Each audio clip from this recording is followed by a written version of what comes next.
In today's video, I'm going to teach you how to solve the issue of not being able to stop syncing a folder in OneDrive, all in just 5 minutes.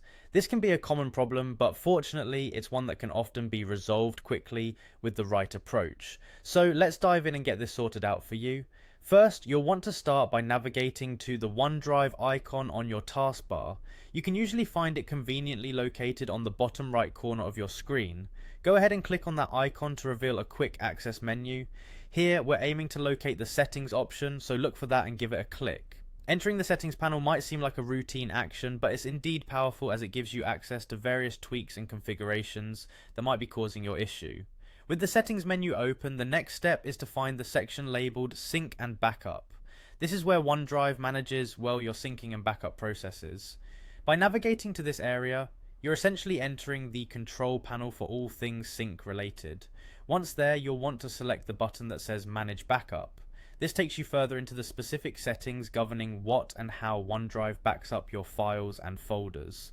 Now that you're in the Manage Backup section, it's time to get hands-on with the issue. Scroll through the list of folders that are currently set to back up and focus on deselecting any folders that may be causing the syncing problem. Simply use the toggles provided to turn off the backup for the troublesome folders. This action tells OneDrive to stop syncing those particular folders, potentially clearing up any conflicts or issues causing your syncing woes. In some cases, switching things off isn't enough, and it might be necessary to take a more definitive step.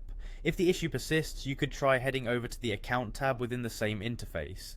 Here you'll find an option to unlink this account.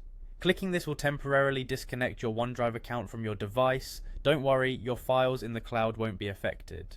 After unlinking, it's time to sign back in. Re-entering your credentials can sometimes reset underlying issues causing the syncing to act up. Finally, if all else fails and the syncing problem is still unresolved, you might need to consider uninstalling and then reinstalling the OneDrive app. This can serve as a major reset, clearing any lingering issues by ensuring you have a fresh install to work with. So there you have it. With these steps, you should be well on your way to resolving any folder syncing issues in OneDrive. I hope this guide has been helpful and that your OneDrive experience becomes smoother and more efficient. Thanks for watching, and see you in the next one.